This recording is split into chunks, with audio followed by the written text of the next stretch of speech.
അസ്സലാമു അലൈക്കും വറഹ്മത്തുള്ളാഹി. പിന്നെ ഈ വിഷയത്തിൽ, ഈ സ്വപ്നം കാണുന്ന ആ വിഷയത്തിൽ ഇയാളൊരു ജാഫർ വില്ലനൊക്കെ അത് ചോദിക്കാനുള്ള കാരണം അതാ തോന്നുകയാണ്. മറ്റേ നജീബ് മൗലവിന്റെ ഒരു പ്രസംഗമുണ്ട്. അത് എന്റെ രൂപം, എന്നെ നിങ്ങൾ സ്വപ്നം കണ്ടാൽ എന്നെ തന്നെയാണ് നിങ്ങൾ സ്വപ്നം കണ്ടുള്ളത്, കാരണം ശൈത്താൻ എന്റെ രൂപം അറിയാൻ പറ്റൂല. അപ്പൊ എന്ത് ശൈത്താന്റെ രൂപം ആണോ അല്ലേ അറിയണമെങ്കിൽ പിന്നെ ഈ റസൂലുള്ളാഹിനെ കണ്ട ആളുകൾക്ക് അത് ഉറപ്പിക്കാൻ പറ്റുള്ളൂ. അതാണ് നജീബ് മൗലവി പറയുന്നത്. റസൂലുള്ളാഹിനെ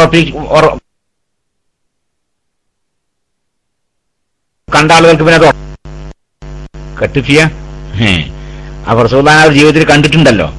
അപ്പൊ കാണാത്തൊരു വ്യക്തിക്ക് ആ കണ്ടത് റസൂലുള്ളാഹിനെ ഉറപ്പിക്കാൻ പറ്റുകയില്ല. കാരണം റസൂലുള്ളാഹിന്റെ രൂപം ശൈത്താനും അറിയാൻ പറ്റൂല എന്നല്ലേ പറഞ്ഞുള്ളൂ. വേറെ രൂപം ശൈത്താൻ മറിഞ്ഞു, എന്നിട്ട് റസൂലുള്ളാഹിനെ തോന്നിപ്പിക്കാൻ വേണ്ടി ശൈത്താൻ വല്ല കുതന്ത്രങ്ങളും ഉപയോഗിച്ചുകൂടെ എന്നൊക്കെ നജീബ് മൗലവിയുടെ ഒരു പ്രസംഗത്തിൽ കേട്ടിട്ടുണ്ട്. അതായിരിക്കാം ജാഫർ വില്ലൻ അങ്ങനെ പറയാനുള്ള കാരണം എന്ന് തോന്നുന്നു. അസ്സലാമു അലൈക്കും. യുമായി ബന്ധപ്പെട്ടുകൊണ്ട് ജാഫർ വില്ലൻ നേരത്തെ മൈക്കിലേക്ക് വന്നുകൊണ്ട് പറഞ്ഞിരുന്നു, നബി സല്ലല്ലാഹു അലൈഹി വസല്ലമ തങ്ങൾ താടിയില്ലാത്ത രൂപത്തിൽ, അതല്ലെങ്കിൽ നബി സല്ലല്ലാഹു അലൈഹി വസല്ലമ തങ്ങൾ ഏത് സിഫത്തോടുകൂടെയായിരുന്നോ, ഏത് വിശേഷണങ്ങളോടുകൂടെയായിരുന്നോ ഉണ്ടായിരുന്നത്, അതല്ലാത്ത രൂപത്തിൽ നബി തങ്ങളെ കണ്ടാൽ അത്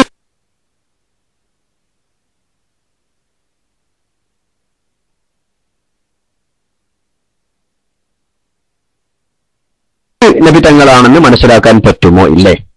ഇതാണ് ഞാൻ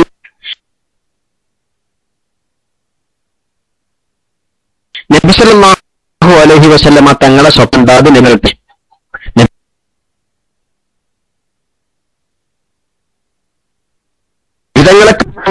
ആ സ്വപ്നം കാണുന്ന വ്യക്തിയിൽ കാര്യമായ എന്തോ കുറവ് ഉണ്ട് എന്ന് സൂചിപ്പിക്കാൻ വേണ്ടിയാണ്, അക്കാരണത്താലാണ് നബിതങ്ങൾ ഏത് വിശേഷണത്തോടു കൂടെയായിരുന്നോ ആ രൂപത്തിലല്ലാതെ നബിതങ്ങളെ സ്വപ്നം കാണാൻ കാരണം എന്നാണ് ബഹുമാനപ്പെട്ട ഇമാം ഖസ്തല്ലാനി, അതുപോലെ തന്നെ ഫതുഹുൽ ബാരി ഇവരെല്ലാം വിശദീകരിക്കുന്നത്. ഞാൻ ഒന്നുകൂടി പറയാം. ബഹുമാനപ്പെട്ട ഖസ്തല്ലാനിയും ഫതുഹുൽ ബാരിയും ഉംദത്തുൽ ഖാരിയും വിവരിക്കുന്നതനുസരിച്ച്, പറയുന്നതനുസരിച്ച് നബിതങ്ങളെ സ്വപ്നം കണ്ടാൽ അത് നബിതങ്ങൾ തന്നെ, അതിൽ സംശയമില്ല, അത് നബിതങ്ങൾ തന്നെ. എന്നാൽ നബിതങ്ങൾക്ക് പറയപ്പെട്ട വിശേഷണങ്ങളോട് കൂടെ അല്ലാതെ നബിതങ്ങളെ കണ്ടാലോ, എന്നാലും അത് കാണപ്പെട്ടത് നബിതങ്ങൾ തന്നെ. എന്നാൽ താടിയില്ലാത്ത അവസ്ഥയിലോ അതല്ലെങ്കിൽ തലമറക്കാത്ത അവസ്ഥയിലോ നബിതങ്ങൾക്ക് പറയപ്പെട്ട സിഫത്തോടു കൂടെ അല്ലാത്ത രൂപത്തിലോ ആണ് കണ്ടതെങ്കിൽ സ്വപ്നം കാണുന്ന വ്യക്തിയിൽ ഉള്ള കുറവുകളാണ് അത്തരത്തിൽ നബിതങ്ങളെ കാണാനുണ്ടായ സാഹചര്യം എന്നാണ് ബഹുമാനപ്പെട്ട ഖസ്തല്ലാനി, അതുപോലെ തന്നെ ഫതുഹുൽ ബാരി ഇവരെല്ലാം വിശദീകരിക്കുന്നത്. എന്നാൽ മറ്റു ചില പണ്ഡിതന്മാർ പറയുന്നതനുസരിച്ച് നബി സല്ലല്ലാഹു അലൈഹി വസല്ലമ തങ്ങളെ സ്വപ്നം കണ്ടാൽ നബി ഏത് രൂപമാണോ ഉണ്ടായിരുന്നത് ആ രൂപത്തിൽ മാത്രമേ പിശാച് പ്രത്യക്ഷപ്പെടുകയില്ല എന്നുള്ളൂ. മറ്റേതെങ്കിലും രൂപം പിശാച് പ്രാപിക്കുകയും നബി തങ്ങളുടെ രൂപമല്ലാത്ത മറ്റേതെങ്കിലും രൂപങ്ങളും വിശേഷണങ്ങളും പിശാച് പ്രാപിക്കുകയും എന്നിട്ട് ഞാൻ റസൂലാകുന്നു എന്ന് വന്ന് പറയുകയും ചെയ്യാൻ ചാൻസ് ഉണ്ട് എന്ന് അഭിപ്രായപ്പെടുന്നവരും ഉണ്ട്. പക്ഷേ ഹദീസിന്റെ വ്യാഖ്യാനത്തിൽ ഈ വിഷയത്തിൽ പ്രബലമായ അഭിപ്രായം ബഹുമാനപ്പെട്ട ഫതുഹുൽ ബാരിയും ഉംദത്തുൽ ഖാരിയും ഖസ്തല്ലാനിയും പറഞ്ഞതാണ്. അഥവാ നബിതങ്ങളെ സ്വപ്നം കണ്ടാൽ അത് നബിതങ്ങൾ തന്നെയാണ്.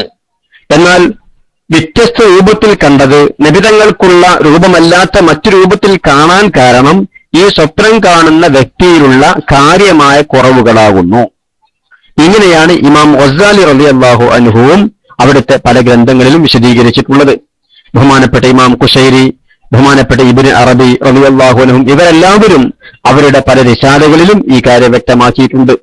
അജായിബുൽ ഖുലൂബുമായി കൊണ്ട് ബന്ധപ്പെട്ട പല ഭാഗങ്ങളിലും കാര്യമായി തന്നെ ഈ ചർച്ച നമുക്ക് കാണാൻ സാധിക്കും. എന്നാൽ ബഹുമാനപ്പെട്ട ഹദീസ് വ്യാഖ്യാതാക്കളിൽ മറ്റൊരു വിഭാഗം പണ്ഡിതന്മാർ പറയുന്നത് ലാ യതമസ്സലു ബി അശ്ശൈത്താൻ, എന്റെ രൂപത്തിൽ പിശാച് പ്രത്യക്ഷപ്പെടുകയില്ല എന്ന് പറഞ്ഞാൽ നബി തങ്ങളുടെ രൂപം എന്താണോ ആ രൂപം പിശാച് പ്രാപിക്കുകയില്ല എന്നാണ്. മറ്റേതെങ്കിലും രൂപത്തിൽ പിശാച് പ്രത്യക്ഷപ്പെടുകയും എന്നിട്ട് ആ പിശാച് വന്ന് പറയും ഞാൻ റസൂലാകുന്നു എന്ന്. ഇങ്ങനെ പറയാൻ ചാൻസ് ഉണ്ട്.